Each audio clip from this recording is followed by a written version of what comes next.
Mesdames, Messieurs, bonjour, bienvenue sur ITV, iRadio. Nous avons l'immense plaisir de recevoir ce dimanche 1er mai 2022 Cheikh Oumar Sy, ancien député à l'Assemblée nationale et leader du mouvement pour le renouveau de l'espoir et de la transparence, membre de la nouvelle coalition de l'opposition, alternative pour une assemblée de rupture que ces membres de cette coalition comptent apporter en compagnie Cheikh de Thierno Alassane Sall, Abdourahmane Diouf, Ibrahima Amadou Dème et Thierno Bokoum. Cheikh Oumar Sy, bonjour. Bonjour, monsieur Antoine Diouf. Merci pour l'invitation. Vous avez été l'un des députés les plus en vue lors de la 12e législature. On va vers de nouvelles élections législatives et vous avez mis en place une coalition qui est considérée par bon nombre d'observateurs, mais aussi par des citoyens sénégalais comme étant une coalition composée d'un personnel politique de qualité. Est-ce que c'est flatteur pour vous? Merci beaucoup. Tout d'abord, je salue tous les auditeurs et les téléspectateurs du jury du dimanche et je leur souhaite un bon fin de Ramadan. Ça a été un mois de piété, de pardon, et j'espère que le bon Dieu va nous faire bénéficier de sa miséricorde, d'autant plus qu'on a partagé ce mois avec nos frères et sœurs chrétiens. Et je pense que ça aussi, c'est une bénédiction d'Allah. Et c'est une question que tout le monde nous pose aujourd'hui, à savoir, on parle des personnalités et des identités qui composent cette coalition, mais je pense que ce n'est pas une... On remercie, on tient beaucoup compte de ces observations-là, et on remercie le peuple sénégalais qui apprécie notre compagnonnage, mais on reste quand même très serein et très humble par rapport à ces arguments qui nous poussent à peut-être vouloir très tôt nous voir très haut. Non, nous restons pieds sur terre. Nous considérons que pour nous, à chaque fois que des gens nous abordent et nous disent déjà en moins de 72 heures, vraiment... Flatté, mais vous êtes modeste. Oui, on vous remercie d'avoir mis en place cette coalition-là. Oui. On garde pied sur terre et on dit que c'est une coalition, une demande sociale en réalité. Quand des gens vous regardent, ils disent Cheikh Oumar, Thierno Alassane Sall, Thierno Bokoum, Ibrahima Amadou Dème, c'était une demande sociale. Et ça, pour nous, c'est un sacerdoce. C'est même pas nous flatter. Je pense que vous ne pouvez pas aujourd'hui flatter les égos de Dr Abdourahmane Diouf ou des autres qui composent Thierno Alassane Sall. Je crois pour nous, c'est plutôt un devoir et une obligation à chaque fois que les Sénégalais nous abordent pour nous dire félicitations pour la coalition, l'alternative pour une assemblée de rupture. D'accord. À peine votre cadre créé, vous n'avez pas perdu de temps pour déposer votre caution.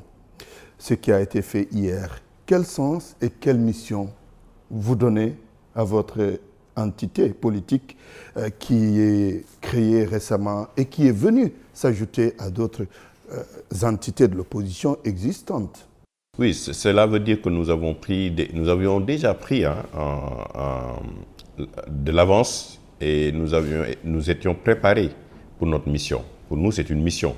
Et c'est pourquoi même vous avez le slogan « Prêt à agir » avec éthique pour Awalé, Sénégal, Réewum Ngor. Oui. Ça veut dire qu'aujourd'hui, moi je ne crois pas au hasard. Je dis qu'aujourd'hui c'est une bénédiction de nous retrouver tous autour d'une coalition pour servir le peuple sénégalais et non se servir nous-mêmes. Parce que si vous regardez que ce soit le ministre Thierno Alassane Sall, il a été démissionnaire. Il pouvait rester pour des avantages. Dr Abdourahmane Diouf, c'est la même chose, on l'a connu pour sa constance. Thierno Bokoum, il a été, comme vous m'avez cité, parmi la 12e législature, mais on nous avait cité, lui, Thierno Elentine, Mamoud Lamine Diallo et moi-même, parmi les députés qui ont fait un excellent travail au niveau de l'Assemblée nationale. Ça, c'est le peuple qui l'a dit. Et si vous prenez aujourd'hui juge Hamidou Dème, qui avait une belle carrière de magistrat, qui a démissionné pour servir le peuple sénégalais, parce qu'il croit, il a des convictions. Donc je pense que ces entités-là, aujourd'hui, ont su très tôt qu'il y a une mission et on s'est préparé et on a déposé la caution en temps pour dire aux Sénégalais, nous sommes prêts à agir avec éthique pour Awalé, le Sénégal, Réewum Ngor. Alors, pour une assemblée de rupture, il faut obtenir la majorité, sans doute. Vous allez aux législatives avec quel espoir? Ou quels espoirs, si je peux parler au pluriel? Nous allons aux législatives avec l'espoir du peuple sénégalais.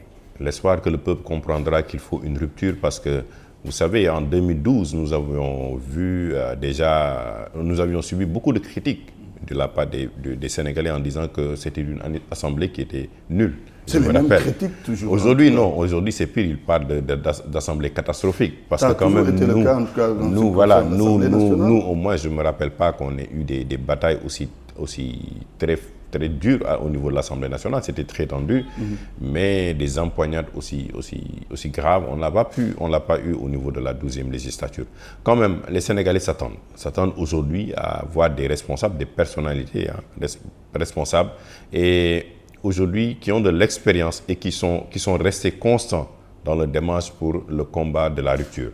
Et je pense que ça, c'est notre apport aujourd'hui, parce que nous aurions pu choisir des voies de facilité pour être des députés. Mais je ne pense pas, et je le dis sincèrement, que dans notre coalition, que nous sommes mus par des ambitions d'être des députés. Personnellement, quand je rejoignis cette coalition-là, et je leur ai dit, mon objectif, c'est de participer à relever le débat et de faire participer aussi mon expérience d'ancien parlementaire, mais aujourd'hui de la société civile, parce que la société civile contribue beaucoup à l'avancement de ce pays-là. Et ça aussi, c'est une marque, c'est une attitude que moi-même j'assume, d'avoir participé dans la société civile et de participer dans la société civile et de participer dans la politique pour apporter au moins une conjonction des idées, mais aussi une conjonction des propositions pour que la société civile et les politiques s'entendent sur les enjeux de l'heure. Vous y allez le 31 juillet prochain.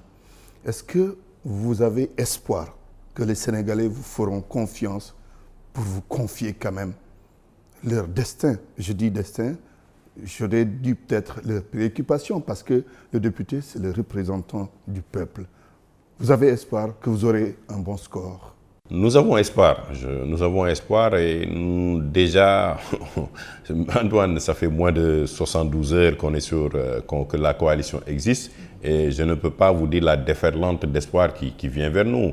Les gens nous appellent pour nous dire enfin une coalition qui nous représente, enfin un nouveau souffle dans le débat politique. Enfin, des gens qui ont le même profil, qui ont mené le même combat, qui ont les mêmes vertus, qui ont les mêmes principes. Et enfin, des gens qui sont désintéressés depuis le début de leur engagement politique. Vous savez, aujourd'hui, on a l'air de dire... Et vous pensez que tout cela va se concrétiser dans les urnes en votre faveur? Vous savez, je me rappelle déjà en 2012, le combat, et je salue ça, de Serigne Mansour Sy Djamil, beaucoup sous-estimé les 4 députés qu'on allait avoir à l'Assemblée nationale avec Beuzugnac, alors que Beuzugnac était né vraiment très jeune dans le landerneau politique, et on a eu 4 députés. Et ça aussi, aujourd'hui, ce même espoir que j'ai eu pour Beuzugnac, que je l'ai pour cette coalition-là. Parce que je pense que nous ne sommes pas des novices. Les Sénégalais nous ont suivis individuellement, et chacun dans son parcours. Et ils ont gardé au moins une chose dans la tête, notre constance, et le fait que nous avons toujours été des gens de contribution. Refuser et s'opposer, c'est une chose, mais contribuer au développement socio-économique du pays à travers des débats concernant la bonne gouvernance des ressources naturelles, la transparence budgétaire, sur les infrastructures, sur les questions géopolitiques, géostratégiques, nous avons toujours été constants dans nos positions. Et l'expérience est dans ce groupe-là. Donc je pense que de ce fait, les Sénégalais, je pense, voteront massivement pour une assemblée de rupture avec notre coalition. Mais alors, comment peut-on espérer faire de gros scores quand on est constitué de mouvements et de partis politiques qui n'ont pas forcément un fort ancrage au niveau national? Ou bien ce n'est pas le cas pour vous? Oui, mais vous savez, le fort ancrage aussi, il y a Beuzugnac, quand il partait aux élections, vous regardez en 2017, il y a des candidats, c'était les mêmes questions. Est-ce que vous êtes sûr que vous allez faire un bon score? Et pour nous, on est sûr qu'on fera un bon score. Je pense que si vous prenez la République des valeurs de Thierno Alassane Sall, ils ont eu d'excellents scores pour les élections locales. C'est peut-être même le mouvement ou l'entité la plus ancienne. Qui est partie, la plus ancienne, qui est partie sur ses propres bases. Nous, avec Jusdem, on est allé sur la bannière de la coalition avec Ligue Kati, on a eu plus de 30 000 voix. Donc ça aussi, on le met dans dans le panier. Vous avez beaucoup de sympathisants aujourd'hui qui sont de Rewmi et d'autres partis qui regardent Abdourahmane Diouf, qui regardent Thierno Bocoum par leur conscience et par leur parcours et qui disent aujourd'hui, et des intellectuels et des travailleurs de tous bords qui vous disent vous reflétez aujourd'hui le Sénégal qu'on souhaite, les députés et les Sénégalais qu'on souhaite retrouver à l'Assemblée nationale. Parce qu'on ne vous a pas entendu dans certaines postures ou dans des invectives où vous avez gardé toujours votre sérénité malgré les difficultés que vous traversez dans votre combat au quotidien contre le régime et ses dérives. Et je pense que ça aussi, on le met dans la balance. Et qu'est-ce qui va être déterminant? Parce que quand vous citez les 4 leaders qui constituent cette coalition, c'est votre personnalité ou vos personnalités qui vont peser sur la balance? Oui, nos personnalités, parce que chacun vient avec une expérience, chacun vient avec son groupe, chacun vient aussi avec les sympathisants qui l'attirent. Et ça, je pense que c'est important dans une dynamique. Mais ce qui va surtout déterminer notre compagnonnage pour les élections législatives, c'est l'équipe qu'on constitue. Et c'est déjà chez nous, dans nos discussions, on a eu à régler beaucoup de problèmes entre nous et nous sommes partis sur le principe que nous sommes une équipe comme on dit en Wolof, de nawlante. Donc ça, il y a une grande générosité aussi dans la démarche parce que chacun d'entre nous a fait un sacrifice pour que ce groupe-là puisse être constitué sans bruit, sans aucune rancune. Et je pense que ça, c'est déterminant aux yeux des Sénégalais de voir des responsables qui acceptent l'un et l'autre de faire les sacrifices nécessaires pour le bien du peuple sénégalais. Oui, en général, quand les coalitions politiques sont constituées, il y a beaucoup de problèmes. Vous avez dit que vous avez fait des sacrifices, on va le dire comme ça. Par exemple, qu'est-ce que vous vous êtes dit au-delà de dire on est une équipe? Oui, mais vous savez, devons aller ensemble. Quand vous commencez une coalition, chacun... Parce que c'est des enjeux majeurs. C'est des enjeux majeurs parce que quand on est ensemble, que vous avez des leaders de partis, vous avez des gens avec des militants derrière qui espèrent aujourd'hui que chacun de ces leaders-là soit à la tête de liste, par exemple. Et c'est tout le débat. Souvent, aujourd'hui, dans toutes les négociations, quelqu'un vous dit « je viens, mais je viens pour être tête de liste ». Et les négociations passent sur cette base. Ça a été le cas chez vous? Ça a été le cas, mais on en a discuté et on a trouvé une solution. Tous les 4 voulaient être tête de liste? Non, pas tous les 4, parce que je pense que l'intelligence qu'on a eue et la générosité entre nous, Jugem a été très généreux dès le début en disant « moi, je prends telle posture ». Et Thierno Bocoum a dit la même chose en disant que je prends telle posture. Moi-même, j'ai été aussi conciliant dans le groupe, comme les autres. Et quand il s'est agi maintenant de choisir la tête de liste, on a discuté avec les 2 qui restaient. Et je pense que Dr Abdourahmane Diouf, avec la hauteur qu'on le connaît, a accepté que Thierno Alassane Sall dirige la liste. Et lui, il est le coordonnateur de la coalition. Ça veut dire aujourd'hui, c'est une vraie équipe qui est là. Thierno Bocoum est le porte-parole de la coalition. Ça veut dire que nous avons une mission, comme je dis. Nous avons une équipe qui déjà a constitué le noyau dur du combat pour les élections législatives. Et déjà, je vois cette bonne ambiance parce que sinon, ça pourrait être pour nous très difficile, sinon on n'avait pas réglé cette question de tête de liste et les préséances. Oui. Permettez-moi quand même de rectifier. J'ai parlé de 4 leaders. C'est quand même plus de 4 leaders. C'est 5 leaders. Mais alors, vous allez vous ouvrir à d'autres mouvements politiques ou à d'autres partis politiques. C'est votre projet? Oui, nous ne sommes pas fermés. Dans le communiqué, nous avions parlé de force vive. Parce que l'Assemblée nationale ne représente pas seulement... Vous êtes en train d'y travailler? Nous sommes même en train d'y travailler, mais nous recevons beaucoup de demandes actuellement. Demandes d'adhésion? Demandes d'adhésion, des gens de la diaspora, des gens aujourd'hui qui voulaient aller dans d'autres coalitions, qui nous contactent pour nous dire finalement nous souhaiterons vous aller dans votre coalition parce que pour différents arguments. C'est vrai, c'est pas facile parce que vouloir travailler, constituer une liste, c'est 165 députés, donc vous ne pouvez pas prendre des candidats de partout. Nous allons faire de notre mieux. Nous travaillons aussi sur le profil parce que nous avons des dames de valeur qui vont bientôt, on va les révéler au public sénégalais parce qu'on nous a fait la... Qui sont dans des partis politiques? Qui sont dans des mouvements, des partis politiques, des figures, des femmes qui ont aussi des bases, une réelle base. Donc, on parle d'Hélène, est-ce que c'est le cas? Oui, notre sœur Hélène, on souhaite vraiment qu'elle rejoigne parce que si vous avez Hélène dans le groupe, vous avez quand même...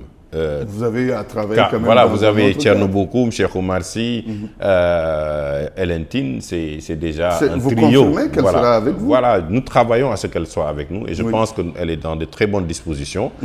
Cela, on y travaille et d'autres aussi qu'on souhaite vraiment attirer dans notre coalition. Et on est ouvert vraiment, on est en train de discuter avec d'autres leaders, mais dans la sérénité, pour le dire aujourd'hui, notre combat, ce n'est pas forcément d'aller à l'Assemblée nationale seulement pour être des députés, c'est parce que nous voulons la rupture et nous voulons que cette rupture-là soit une réalité aux yeux des Sénégalais. Qu'est-ce qu'il faudrait changer à l'Assemblée nationale? Parce que quand j'écoute le discours des politiques, la plupart disent une assemblée de rupture. Qu'est-ce qu'il faut changer à l'Assemblée nationale concrètement? Parce qu'il faut qu'on sache. Je vous donne un exemple très simple. Que lors de la 12e législature, et c'est pourquoi c'est toujours un plaisir pour moi de cheminer avec quelqu'un comme Thierno Bokoum, qui a eu le courage, quand il était le président de la commission, de demander à ce que le budget de l'Assemblée nationale soit voté. Ce qui lui a valu d'être défenestré de son poste de président de commission. Et ça, je pense que c'est la première chose. Une Assemblée nationale qui vote les budgets, une Assemblée nationale qui est là pour la transparence et la redevabilité, doit commencer cet exercice par soi-même. Le budget de l'Assemblée nationale n'est pas voté. Il n'est pas voté. Donc il doit être voté. Les Sénégalais doivent savoir exactement comment le budget de l'Assemblée nationale est constitué. Dans la démarche même de l'Assemblée nationale aujourd'hui, voir comment cette Assemblée nationale, en termes de suivi des politiques publiques, doit accentuer son travail pour voir le travail de l'État. Comment l'État est en train de dépenser, de faire les dépenses publiques. Et de l'interpeller objectivement par rapport à l'exécution budgétaire. Il ne faut pas être dans la partisanerie. C'est pourquoi on a des dérives souvent avec des lois qui viennent en urgence. Et ça, nous aussi, pour nous, ces lois-là doivent être régulées au niveau de l'Assemblée nationale. L'État ne peut pas se lever et avoir pendant toute une année des lois en urgence à tout azimut. On doit, par exemple, dire à l'État, au gouvernement, vous n'avez droit qu'à 2 ou 3 lois d'urgence. Contre les procédures d'urgence. Contre les procédures d'urgence. Si on a des contrôles des procédures d'urgence, aujourd'hui, que les ministres répondent auprès des parlementaires, comme ça se fait en France, sur des questions de l'heure. Ce n'est pas seulement aller faire avec des rencontres avec les ministres à l'extérieur. L'exercice de redevabilité doit être vraiment quelque chose qui soit effectif au niveau de l'Assemblée nationale. Mais les ministres défilent quand même devant l'Assemblée nationale. Oui, mais non. On a assisté quand même à une série d'auditions ou d'entretiens entre l'Assemblée et l'exécutif. Oui, mais la forme... Même si le format n'est plus régulier. Le format n'est plus régulier. Il faut un format régulier. Aujourd'hui, vous allez en France ou ailleurs, quand les députés demandent à même. Aujourd'hui, nous, on ne peut même pas, l'Assemblée nationale ne peut même pas convoquer un directeur qui a en gestion une société publique pour lui poser des questions sur, par exemple, des dépenses qu'on jugerait, par exemple, excessives ou qui ne répondent pas aux orientations budgétaires. On a vu le cas aujourd'hui du port autonome de Dakar, quand Cheikh Kanté était là-bas. Nous avions eu du mal à l'entendre pour savoir aujourd'hui sur les offres, par exemple, avec le port, qu'est-ce qui s'est passé. Mais l'État a complètement refusé. Les députés sont là au nom du peuple sénégalais. Donc, ils doivent contrôler l'État, que ce soit les ministres, que ce soit les directeurs d'agences publiques. Parce qu'aujourd'hui, la plupart des dérives aujourd'hui viennent aussi des directions. Les DG sont devenus extrêmement puissants. Ils ne répondent même plus au ministère, ils répondent directement au président de la République. C'est une désarticulation de l'État. C'est organisé ainsi? Non, c'est une désarticulation. Ce n'est pas organisé ainsi. Avant, les ministres avaient une mainmise sur le directeur, sur les directions. De façon informelle, c'est organisé ainsi, voulu par le président de la République. Mais alors, pour apporter tous ces changements dont vous parlez, il faut une majorité. Vous espérez pouvoir avoir cette majorité, vous de l'opposition, de façon globale? Oui, nous espérons. Vous savez, les pôles de l'opposition sont constitués aujourd'hui d'un pôle très fort qui est le Yewwi. Il faut reconnaître sa présence est importante dans l'échiquier. Ils font un excellent travail pour être une opposition qui va qui va peser sur la balance pour les élections législatives. Rien n'empêche, après les élections, après les résultats des élections législatives, de nous retrouver pour former un groupe parlementaire fort au sein de l'Assemblée nationale et apporter cette rupture-là. Il est illusoire et même utopique de dire qu'on va regrouper tout le pôle de l'opposition dans une seule même liste. C'est impossible. Je pense que nous-mêmes, on voit les difficultés venir. J'imagine aujourd'hui, nos amis et nos frères de Yewwi sont dans une même difficulté de pouvoir contenir autant d'ambition dans une liste. Et pour moi aussi, pour qu'il y ait une assemblée de rupture, c'est qu'il faut le choix et le profil des personnes qui doivent aller à l'Assemblée nationale. Aujourd'hui, doivent être des profils bien étudiés. Ce n'est pas juste pour aller aux élections législatives pour avoir un nombre de députés et se retrouver à l'Assemblée nationale avec une qualité moindre, mais que ce soit nous, que ce soit Yewwi, que ce soit les autres, qu'ils se disent aujourd'hui, les Sénégalais s'attendent à des profils qui sont structurés, que ce soit, et moi je n'ai pas de préjugement, que vous parlez Wolof, que vous parlez arabe, que vous parlez français. Le profil, c'est de pouvoir se battre pour apporter le changement. L'essentiel est que les préoccupations des populations soient prises en charge, bien en compte. C'est ça votre principale préoccupation. Alors, cher Oumar Sy, ancien député et leader du mouvement pour le renouveau de l'espoir et de la transparence, et l'invité du jury du dimanche sur ITV, iRadio. Alors, pendant que vous parlez de regroupement de l'opposition une fois les législatives terminées, est-ce qu'il n'était pas plus facile de se pencher, de travailler sur deux fortes coalitions pour aller aux élections? Antoine, je vous pose la question, est-ce que de tout temps, je pense, de l'histoire du Sénégal, on n'a jamais pu voir dans l'opposition un seul pôle aller aux élections, un seul pôle de l'opposition aller aux élections législatives?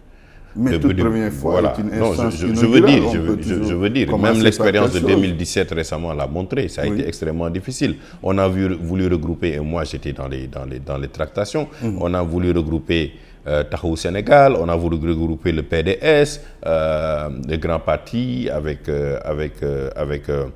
le président Gakou, on a voulu avec Idrissa Seck et tout ça là, mais on a terminé cette histoire-là en queue de poisson. Il faut être réaliste. Je pense que l'essentiel pour nous, c'est que les Sénégalais aient un choix ou des choix où ils se disent nous allons voter pour Yewwi, nous allons voter pour Aar Sénégal le maximum et faire en sorte que les Sénégalais sortent. Parce qu'il y a beaucoup d'abstention. Aujourd'hui, c'est ces abstentionnistes-là, peut-être ils vont se dire pour le pôle, nous n'avions pas de choix avant. Oui. Aujourd'hui que Aar Sénégal existe, nous allons voter pour Aar Sénégal. Et comme ça, vous pensez maximiser vos chances. Et comme ça, maximiser nos chances. Parce que les échéances sont là, presque. Vous êtes sûr que 50% des Sénégalais ou 40% des Sénégalais qui ont déjà voté pour Yewwi, pour les locales, ne vont pas forcément changer leur mode de vote. Mais il y a d'autres Sénégalais qui avaient voté parce que pour eux, leur commune, le maire devait être tel. Et finalement, ils se disent pour les élections législatives, nous préférons voter pour Aar Sénégal parce que nous considérons que des profils qui sont là-bas peuvent nous représenter à l'Assemblée nationale. Aujourd'hui, on l'a vu avec le débauchage au niveau du parti du pouvoir, que beaucoup de maires qui ont été élus sous la bannière Yewwi et d'autres bannières sont en train de rejoindre Justement, une question que nous allons aborder tout à l'heure. Et aujourd'hui, les Sénégalais peuvent se dire, si aujourd'hui ces gens-là viennent nous demander de voter pour eux pour aller vendanger notre vote auprès du pouvoir, nous préférons des gens qui sont dans l'opposition, de nouveaux personnels crédibles qui n'ont jamais renié leur parole et qui sont restés constants dans leur attitude pour aller voter pour eux. Nous sommes sûrs au moins que si on vote pour eux, ils ne vont pas trahir notre conscience. En termes très clairs, ça signifie que votre coalition n'est pas une sorte de consécration de l'émiettement politique. Non, j'ai beaucoup d'amis et d'estime pour les gens qui sont dans Yewwi. Khalifa Sall, c'est un ami, c'est un frère. Je connais bien Déthié Fall, Ousmane Sonko, nous avons des relations, je l'ai rencontré, on a échangé ici, là. J'ai des rapports avec des Cheikh Tidiane Dièye qui sont très étroits. Nous avons le même profil en tant qu'acteur de la société civile. Et même, on nous confond souvent. Je pense que nous ne devons pas faire l'erreur de nos aînés pensant que nous sommes des ennemis. Moi, je vois un débat qui est inutile et pour moi puéril et qui est pour moi immature de dire qu'il y a une opposition de l'opposition, une opposition neutre. Pour moi, c'est une perte de temps. C'est une perte de temps. Le débat n'est pas là-bas. Le débat, c'est de dire, nous, en tant que Yewwi, nous avons un électorat qu'on cible. On a une posture vraiment extrême avec l'État dans le combat que nous menons. Il y a d'autres acteurs qui sont là, qui sont aussi pour la rupture, qui n'ont jamais renié leur position et qui travaillent aussi pour que la bonne gouvernance et la transparence soient une réalité au Sénégal. Et d'accord, les Sénégalais peuvent aussi se retrouver dans cette coalition-là et aller voter pour eux. Mais si on fait l'erreur de ramener le débat entre oui, telle opposition travaille pour telle, pour moi, ce débat-là est un débat de caniveau. Oui, justement, parce qu'après la création de votre coalition, il y a eu beaucoup d'attaques.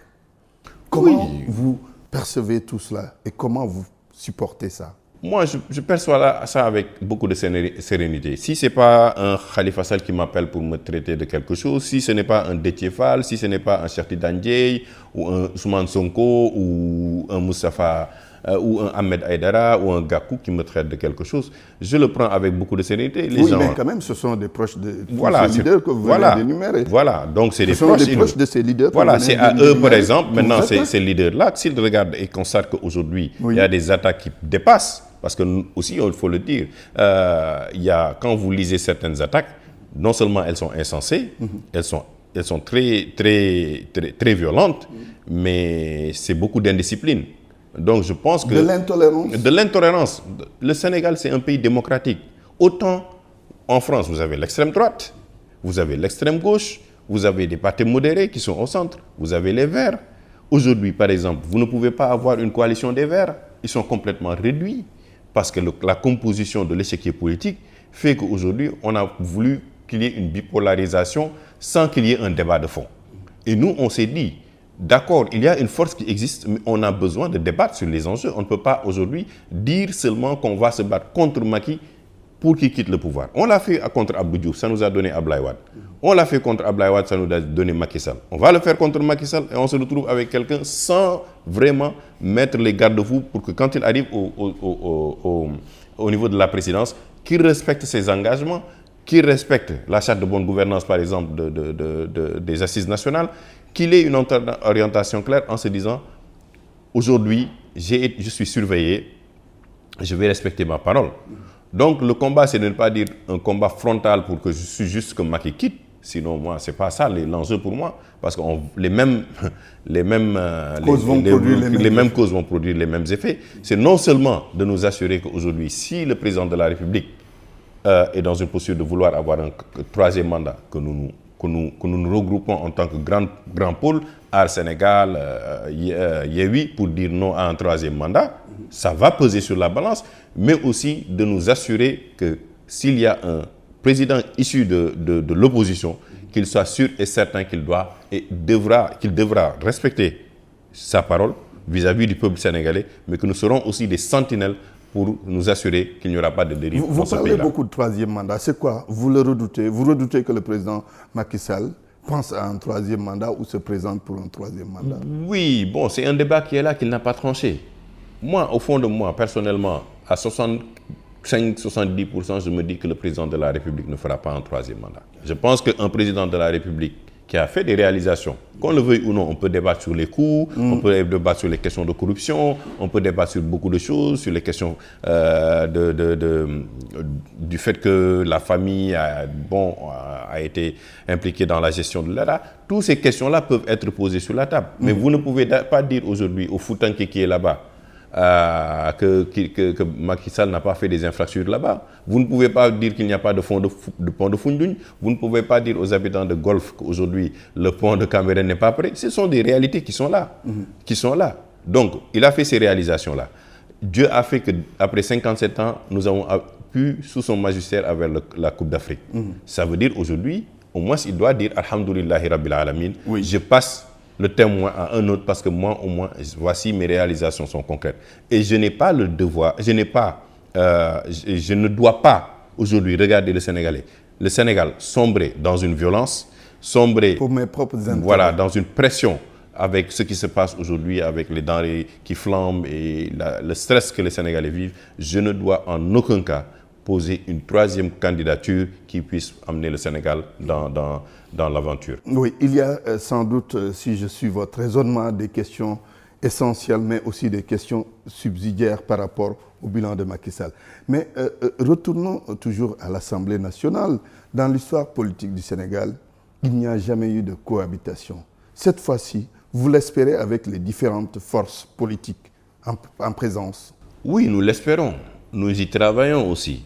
Nous voulons faire en sorte que les Sénégalais sortent en masse pour voter. Parce que pour qu'il y ait une cohabitation, il faut que les Sénégalais s'identifient à 2 pôles d'opposition, au maximum 3. En se disant aujourd'hui, si on vote pour ces 2 pôles-là, s'ils arrivent à l'Assemblée nationale, ils auront assez de députés pour constituer aujourd'hui un groupe parlementaire et être une force pour la cohabitation.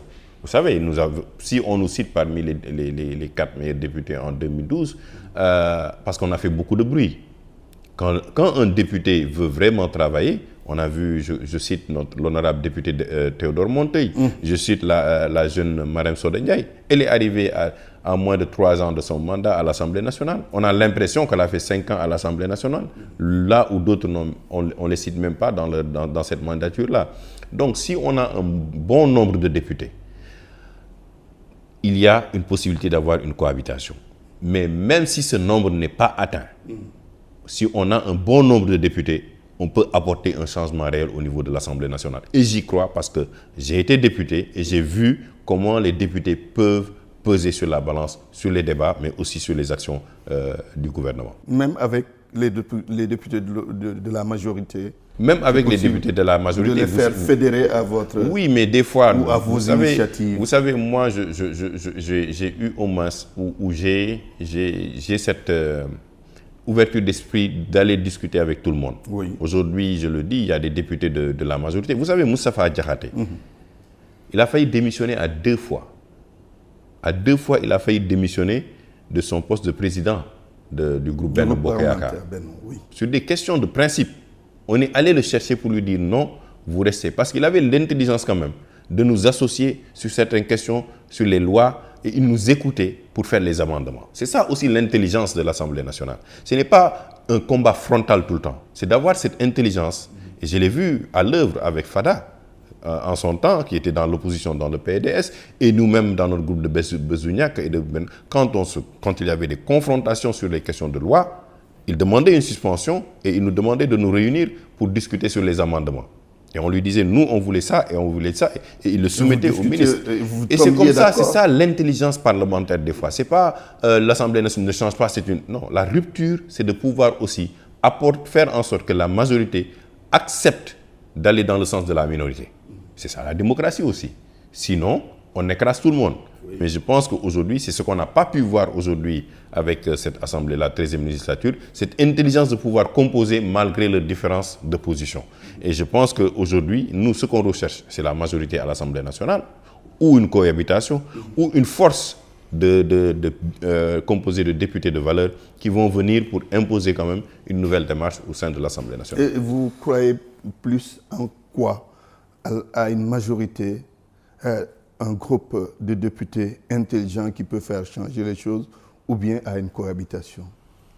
Moi, je parlais de 3 possibilités. Oui, la cohabitation, les Sénégalais parlent de cohabitation aujourd'hui. Ça, c'est une option. Moi, je parle aussi d'intelligence parlementaire, c'est-à-dire d'avoir un très bon groupe de parlementaires, issus aussi bien de notre coalition à Sénégal, que de Yewwi qui se retrouvent, qui disent aujourd'hui on a un agenda parlementaire, on a un agenda de rupture sur lequel on est forcé et on va forcer ceux qui sont ici à travailler avec nous. Si on a le nombre nécessaire maintenant pour la cohabitation, ce serait plus facile. Mais tout ce qui détermine ce facteur-là, d'abord, c'est le taux de vote, c'est le fait de faire en sorte que les Sénégalais sortent massivement voter, aussi bien pour les listes de l'opposition, que ce soit Yewwi ou Aar Sénégal, pour nous permettre aujourd'hui de réaliser cette cohabitation au sein de l'Assemblée nationale. C'est pourquoi je dis depuis tout à l'heure, moi je ne crois pas à cette histoire. Et je le dis et je le répète, Antoine, c'est puéril, c'est immature, c'est inintelligent de vouloir dire que telle opposition travaille pour Macky, telle opposition est contre telle opposition. Non, nous n'avons personne. Je défie quiconque d'aller revoir nos propos dans 10 ans, et particulièrement moi, il y a 10 ans quand je m'engageais dans la politique, pour me faire ce qu'on dit aujourd'hui le VAR. D'accord. Cheikh Oumar Sy, un des leaders de la coalition alternative pour une assemblée de rupture, est l'invité du JDD sur ITV iRadio. Alors, vous êtes 5 leaders. Il est clair qu'il y a la parité quand vous allez faire les investitures. Cela signifie pour que vous, 5 leaders, pour que vous soyez à l'Assemblée nationale, il faudrait que vous obteniez au moins 10 députés. Vous l'espérez? Nous l'espérons sincèrement. Députés, nous l'espérons beaucoup, parce qu'aujourd'hui, oui, c'est un peu beaucoup, mais vous savez, ça dépend de ce que vous suscitez comme espoir auprès des Sénégalais. Il y a beaucoup de Sénégalais aujourd'hui, je suis sûr qu'ils n'allaient pas voter pour les législatives. Je suis sûr. Parce qu'ils sont tellement déçus par les politiques. Je le dis, ils sont tellement déçus. Ils te le disent, nous n'allons pas voter parce qu'ils sont tous pareils. Il y a certains qui ont décidé depuis longtemps, nous allons voter pour telle coalition. Je l'ai dit tout à l'heure. Oui. Aujourd'hui, l'intérêt pour nous, c'est de dire aux Sénégalais, nous sommes une coalition. Nous avons des propositions. Nous sommes dans l'opposition et nous sommes sûrs et certains qu'on peut apporter cette rupture-là au sein de l'Assemblée nationale. Et nous avons prouvé par notre démarche, par notre attitude et par notre constance que nous respecterons notre parole avec le peuple sénégalais. Ces gens qui sont restés dans leur foyer, ces gens qui étaient déçus par la politique, ces jeunes qui sont massivement des étudiants, qui sont là, qui nous écoutent, qui nous voient chaque jour et qui nous reconnaissent, vont dire finalement, ñii dañu jóg pour aar Sénégal, ñii dañu jóg parce que dañoo bëgg seen réew te wone nañu seen bëgg réew. Ils ont toujours montré leur patriotisme et leur amour pour leur pays. Ils l'ont montré parce que depuis plus d'une dizaine d'années, ils se battent sans pourtant aller chercher des postes de sénécure.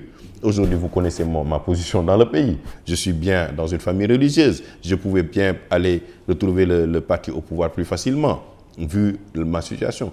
Je suis dans la société civile. Je travaille et je salue vraiment le combat de la société civile qui fait un excellent travail sur les questions d'inégalité sociale. On va y revenir tout à l'heure.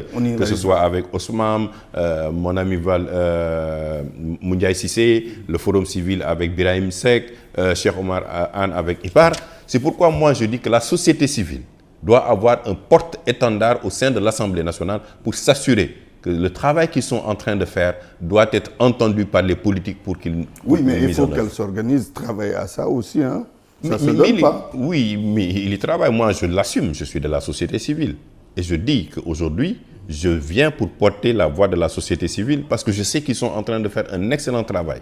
Mais cet excellent travail, des fois... Société civile qui se coalise avec des politiques, oui, mais ça ne pose pas de problème? Non, moi, je ne vois pas. Moi, j'ai un engagement politique, je l'ai dit. Mais mon expérience et ma formation de société civile, quand vous prenez la 12e législature, j'ai eu une démarche de la société civile pour faire porter certaines préoccupations des populations. Il y a eu des résultats. Si j'étais purement politique, peut-être que je me serais braqué en me disant « j'allais pas discuter avec un tel parce que c'est mon opposant ». Non, j'ai dit, dans ma démarche, je dois toujours avoir cette inclusion. Même si je ne suis pas d'accord avec Antoine, même si on n'est pas de tout bord, je vais venir lui dire « Antoine, pour l'intérêt des populations de Lendeng, où l'eau a été coupée par Sen'Eau, nous devons travailler à rétablir ça. Est-ce que tu peux m'aider à y aller et porter cette doléance-là? S'il est du pouvoir, il saura que cet intérêt-là est général. On l'a fait à travers le réseau pour la bonne gouvernance des ressources minérales avec Mamoud Lamine Diallo. Mais il y avait des gens de... Vous avez été écoutés. Et nous vous avons été écoutés. Nous avons changé le code minier. Ils ont pris en considération aujourd'hui le contenu local avec la participation de la société civile. Sur les questions de répartition, le président nous a permis de faire nos propositions. Je dis, dire que je suis opposé à un tel ne veut pas dire que je ne peux pas travailler avec lui pour l'obliger ou pour lui proposer concrètement un chemin pour qu'on puisse que le résultat puisse bénéficier à l'intérêt général. Et moi, je pense que l'intérêt général doit surplomber notre démarche. Vous parlez d'intérêt général. Pendant ce temps, le président de la République est en train de recruter dans les rangs de l'opposition. Que pensez-vous de ces rapprochements entre Macky Sall et certains élus de l'opposition? Je serai le président de la République, je ne le ferai pas. Parce que pour moi, moralement et éthiquement, ce n'est pas bien. Parce que quand ces gens-là, ces maires, surtout issus dans le camp de Yewwi, sont allés demander aux populations leur voix, ils sont allés sous une bannière. C'est cette bannière-là qui leur a permis d'être des maires. Les gens n'ont pas voté pour eux parce que ce sont eux personnellement. Ils ont cru à un projet, ils ont cru à une posture, ils ont dit nous allons voter pour élire tel et tel maire de Wallou ou de Yewwi ou de tel. Aujourd'hui, si vous récupérez ces maires-là, vous ne récupérez pas les voix des Sénégalais. Parce que peut-être qu'au contraire, vous serez sanctionné parce que les Sénégalais vont se dire, écoutez, si ces gens-là, dans cette démarche-là, sont venus sous une manière de demander de leur donner notre voix et qu'ils sont allés vendager ce voix-là auprès du président de la République, nous allons les sanctionner. Et je suis sûr qu'ils vont être sanctionnés. Ce n'est pas ça la bonne démarche. Aujourd'hui, le président de la République aurait intérêt à reconstituer le groupe de l'APR et de Benno Bokk Yakaar et de faire qu'il y ait des figures emblématiques qui portent son combat et son héritage pour s'assurer aujourd'hui de gagner l'Assemblée nationale s'il veut gagner ça, avec des personnes de qualité et avec des personnes de valeur. Racheter quelqu'un ou faire en sorte quelqu'un qu'il transhume pour venir, pour moi, aujourd'hui, excusez-moi de citer des noms, quel a été l'apport d'Idrissa Seck pour le président de la République pour les locales? Aujourd'hui, qui est le maire de la ville de Thiès? C'est M. Babacar Diop. Quel a été son apport? Rien. Notre père, le doyen Moustapha Niasse à Keur Madiabel, il a été battu. Ils sont de l'AFP. Ça aussi, c'est une réalité. Donc, ça ne veut pas dire forcément que vous allez récupérer quelqu'un de l'opposition, que vous allez renforcer votre rang. Ça peut avoir l'effet contraire. Aujourd'hui, je sais qu'il y a une énorme frustration auprès des militants du Rewmi qui ont toujours respecté la personnalité d'Idrissa Seck, qui ont toujours cru à cette personne-là et qui aujourd'hui vont se dire, mais dis donc, nous allons quand même respecter notre ligne et nous allons voter pour Dr Abdourahmane Diouf ou nous allons voter pour Thierno Bocoum parce qu'il reflète ce que nous avons à l'entame de notre engagement dans le Rewmi voulu comme combat politique. Oui. C'est ça, en fait, cette lecture que les Sénégalais ont. Les Sénégalais ne sont pas fous. Oui, mais d'accord, mais quand on élit quelqu'un, c'est pour son projet de société, des projets pour la ville, des programmes. Mais certains élus de l'opposition vous diront, tant qu'on est dans l'opposition, l'État ne va pas nous appuyer. Et ils vous disent, le président est prêt à nous accompagner pour réaliser tel projet ou tel programme pour notre commune. Vous ne pensez pas que ce soit des arguments qui peuvent peser sur la balance? Quand ces personnes-là se sont levées pour demander la voix ou les voix des populations, ils ne l'ont pas approché de cette... Ils ne l'ont pas dit, quand je serai élu, je vais aller discuter avec le président de la République. Ils ont présenté un projet communautaire. Ils ont dit qu'ils vont aller chercher les moyens financiers pour réaliser ces projets-là. Ils n'ont jamais dit à ces populations-là, élisez-moi sur la liste de Wallou ou de Yewwi, après je vais prendre vos voix pour aller dire au président de la République, aidez-moi pour mettre en œuvre. Et quand ils vous disent, ces personnes, que c'est le Sénégal qui nous intéresse? Oui, c'est le Sénégal qui nous intéresse. Il faut qu'on unisse nos forces. Oui, mais vous ne pouvez pas bâtir ce pays. Vous ne pouvez pas nier à mon ami et frère Barthélémy Dias qu'il est un maire de l'opposition, qui crie partout aujourd'hui qu'il veut s'asseoir avec le président de la République pour discuter avec lui sur la ville de Dakar. Le président de la République... Lui qui disait qu'il n'allait pas travailler avec le président. Oui, mais aujourd'hui, il a pris de la hauteur. Vous savez, moi, je suis toujours admiratif des gens qui prennent de la hauteur et qui comprennent les enjeux du moment, sans pour autant quitter leur posture. Monsieur Barthélémy Dias a mené un combat politique. Oui. Dieu a fait aujourd'hui, il est le maire de Dakar. Il n'est pas le maire de Yewwi. Il n'est pas le maire de Wallou. Il n'est pas le maire de Pré ou de Awalé. Il est le maire des citoyens qui vivent dans la commune de Dakar. Il a besoin de discuter avec le président de la République sur les enjeux de développement de son terroir qu'il gère. Il a parfaitement le droit, et il est le premier magistrat de Dakar, d'aller rencontrer le président de la République. Absolument, on est bien d'accord. Si maintenant le président de la République Si maintenant on voit Barthélémy Diaz dire demain que je vais transmettre, là on peut le sanctionner. Oui. Mais moi, profondément, je crois qu'il ne va pas le faire. En même temps, en revanche, D'autres, oui. maintenant, Oui. décident d'y aller, sachant aujourd'hui les risques de dire oui, nous allons. Mais normalement, le président de la République, qu'il soit de l'opposition ou du pouvoir, doit être à la hauteur et travailler avec eux. C'est là où il gagnerait plus de sympathie des populations, en disant, écoutez, vous avez gagné démocratiquement. Vous êtes dans votre posture d'opposant, nous allons travailler pour répondre aux besoins des populations. Que l'on voit le président de la République descendre à la mairie de Ouakam ou de Yoff, discuter avec le maire pour lui dire, écoute, ton projet, nous allons appuyer ça et ça et ça, ou envoyer ses ministres discuter avec eux. C'est ça que les Sénégalais... C'est fait avec la commune de Yoff, non? Oui, c'est la commune de Yoff. Le jeune, oui, mais le jeune de Yewwi n'a jamais transhumé. Il est allé à la... On est bien d'accord? Le président... Donc, je veux dire que le président... l'a reçu. Oui, la présidence l'a reçu. Tout maire élu de l'opposition peut être reçu par le président de la République. Tout à fait. Le président Macky Sall, c'est notre président.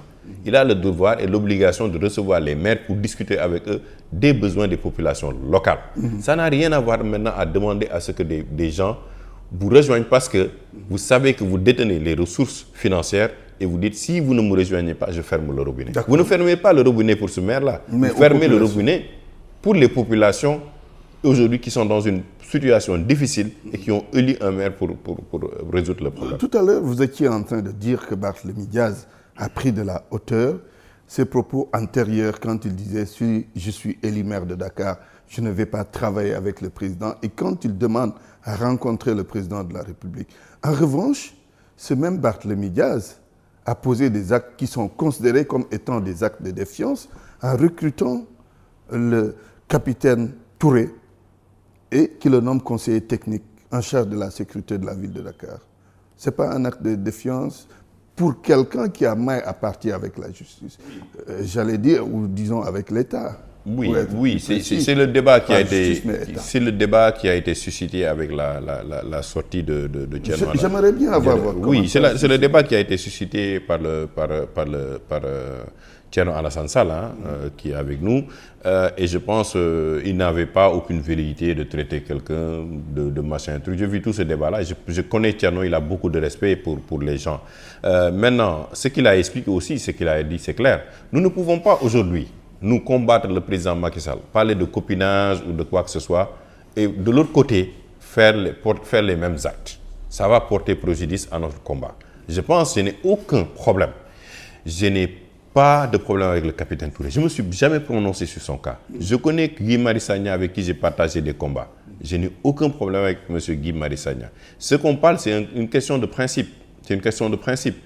Aujourd'hui, est-ce qu'aujourd'hui, si on commence, déjà nous, dans l'opposition, à avoir une démarche pareille, qu'est-ce qui va advenir quand on va aller au pouvoir? Est-ce que nous aussi, on ne va pas commencer à faire comme Macky Sall? Chacun va tirer ses parents, ses amis, venez, tout cela. C'est un débat qu'on doit poser objectivement. Ce n'est pas un débat subjectif. C'est le combat même, c'est l'essence de notre combat. En parlant de l'implication de la famille de Macky Sall dans le truc, des amis de Macky Sall autour du pouvoir, on en parle tout le temps. Aujourd'hui aussi, il est légitime de nous poser de la question et de dire attention, ne répétons pas les mêmes erreurs que le pouvoir est en train de faire. C'est vrai, on peut dire capitaine Touré. Il a commis des erreurs. Qui? Barthélémy Diaz. Ça dépend de comment vous le voyez. Pour moi, la posture qu'on doit adopter est une posture prudente. Dans ces cas de figure-là, le capitaine Touré est cité et a eu un maille à partir avec la justice. Certains vous diront, et c'est légitime, mais bon, sur quels critères il a été recruté? C'est vrai, il est de la sécurité, mais voilà ce qui s'est passé. Aujourd'hui, la cas de Guy Marius Sagna peut être posée. Parce que pour moi, dire que bon, je ne vais pas aller à Tambacounda, quand il l'a dit, beaucoup de gens de Tambacounda se sont dit, mais nous ne sommes pas des Sénégalais. Nous ne méritons pas de voir un Guy Marius Sagna qui est un engagé politique, qui est sur le terrain politique, qui se sacrifie chaque jour. Et j'ai beaucoup de respect pour lui. Chaque jour, pourquoi il ne viendrait pas passer, même si c'est 1 an, 2 ans avec nous, pour montrer aux Sénégalais le même combat que je mène à Dakar, le même combat que je mène pour les populations sur le foncier, le même combat. Aujourd'hui, je vais venir travailler pour les populations de Tambacounda, même si j'ai une sanction, pour montrer aux Sénégalais que mon premier combat, c'est l'équité territoriale pour tous. Si on m'affecte quelque part, quel que soit le combat qu'on mène contre moi, je vais montrer aux Sénégalais que je ne vais pas lésigner sur ma posture. Très bien, cher Oumar Sy, un des leaders de la coalition alternative pour une assemblée de rupture. Nous allons quitter le champ politique pour parler de la recrudescence des accidents de la route. La question a fait l'objet d'un traitement en haut lieu. Lors du dernier Conseil des ministres, le chef de l'État a demandé l'accélération du processus d'application du nouveau code de la route, mais aussi la nouvelle agence de sécurité routière, qu'elle soit impliquée davantage. Est-ce que cela peut régler le problème? C'est une partie du problème. Aujourd'hui, la sécurité routière est très sérieuse. Nous allons aussi vers de nouvelles infrastructures. Avant, les Sénégalais n'avaient pas les autoroutes à péage. Donc, on a des autoroutes partout. Aujourd'hui, les infrastructures sont développées à l'intérieur du Sénégal. Donc, si vous avez plus de routes, vous avez plus d'accidents. C'est-à-dire qu'il faut éduquer aujourd'hui nos chauffeurs. Il faut que le code soit, comme on l'a dit au Conseil des ministres, que le code, aujourd'hui, le nouveau code soit mis immédiatement en place. On a vu aussi, et c'est à saluer, le vote de la loi sur les permis à points, oui, pour sanctionner, parce que pour moi... la nouvelle agence de sécurité routière. Nouvelle agence de sécurité routière, c'est important, parce que regardez le drame, et je présente mes condoléances à cette famille-là, mais le drame avec les 7 morts, aujourd'hui, qui a eu... On va même dire 8 morts, parce que le bilan s'est alourdi. Voilà, le bilan s'est alourdi. Plus les 4 autres, ça fait encore plus d'une dizaine. Et ça, c'est pas nouveau, c'est pas nouveau. On l'a vu, les accidents, comment ça se comptabilise au niveau de la route. Et je pense qu'il faut une réelle éducation. Je salue, vous savez, l'émission, il y a une émission radio qui fait beaucoup de sensibilisation routière et qui discute de ça. Je pense qu'il faut aller dans le sens des sanctions. Vous savez, moi je crois à une chose. Le Sénégal est un pays où il n'y a presque plus de feux rouges. Vous savez, les feux rouges ont cette force de vous réguler. Vert, jaune, vous passez doucement. C'est un élément de la sécurité routière. C'est un élément non seulement de la sécurité routière, mais c'est un élément psychologique de notre démarche. Dans certains pays, ils sont tellement adaptés au feu de circulation que même s'il y a un coupure d'électricité, on sait immédiatement qui passe après qui sans problème. Aujourd'hui, ça pose problème. Si vous voulez appliquer les permis à points, alors qu'il n'y a pas de feu rouge, vous allez dire vous avez brûlé le feu où? Sur quelle base sanctionner? Sur quelle base sanctionner? Donc, le matériel qui doit être là pour accompagner la sécurité routière, l'État doit investir sur ce matériel-là pour que la sanction soit à la hauteur. Aujourd'hui aussi, toute cette indiscipline qu'on rencontre avec, excusez-moi, il y a les taxis, il y a les cars rapides. Il faut que nous-mêmes, aujourd'hui, en tant que pays, en tant qu'État, on dise qu'il y a le devoir de l'État, mais il y a le devoir du citoyen. Le Sénégal, c'est pour nous. On n'est pas en France, on n'est pas aux États-Unis, on n'est pas ailleurs. La propriété publique, la sécurité publique, l'environnement, ce sont des enjeux sur lesquels nous devons nous appesantir parce que ça renforce notre bien-être social. D'accord. Nous allons rapidement terminer avec la fête du 1er mai aujourd'hui. Dans un contexte économique difficile, national mais international, cette fête est célébrée dans ces conditions. La situation du travail sénégalais, pour terminer cette émission. La situation du travail du Sénégalais est très difficile. Pour vous dire, vous savez, il n'y a que 35% des Sénégalais qui ont un travail décent, qui travaillent de 40 heures à 48 heures maximum. La plupart travaillent plus de 51 heures pour pouvoir avoir au moins des revenus plus ou moins décents. 77% des Sénégalais ont des revenus très bas. 29% des femmes sont des salariés. Ça veut dire que la situation, et malgré ça, en 2008, l'OIT avait fait la déclaration sur la justice sociale et pour une mondialisation équitable. C'est ce dont je parlais. Pourquoi aujourd'hui les organisations de la société civile, telles que Oxfam, telles que le Forum civil, l'ONG 3D, IPAR, travaillent sur les inégalités sociales? C'est parce qu'aujourd'hui, l'accès au travail est difficile. La plupart, 64% de la population est dans le secteur tertiaire. 21% est dans le secteur secondaire. 14% dans le secteur primaire, qui produit 20% des richesses. Donc, la plus-value réelle pour tenir notre économie n'est pas là parce qu'il n'y a pas ni l'industrialisation, ni les toutes petites moyennes entreprises. Et le secteur informel porte aujourd'hui. L'impact, c'est quoi? C'est en matière de protection sociale. Aujourd'hui, il n'y a que 17,5, malgré tout l'effort de l'État, avec la CMU qu'on salue, qui a un budget de 20 milliards, il n'y a que 17,5% des Sénégalais qui ont une protection sociale, toute forme de protection sociale. Imaginez si on portait ce budget-là à 30 milliards. Il faut qu'un Sénégalais sur deux soit protégé socialement. L'accès au foncier. Si vous voyez aujourd'hui le problème avec le secteur de la santé, le problème avec le secteur de l'éducation, c'est parce que l'accès au foncier est devenu un dilemme et un cauchemar pour le Sénégalais moyen.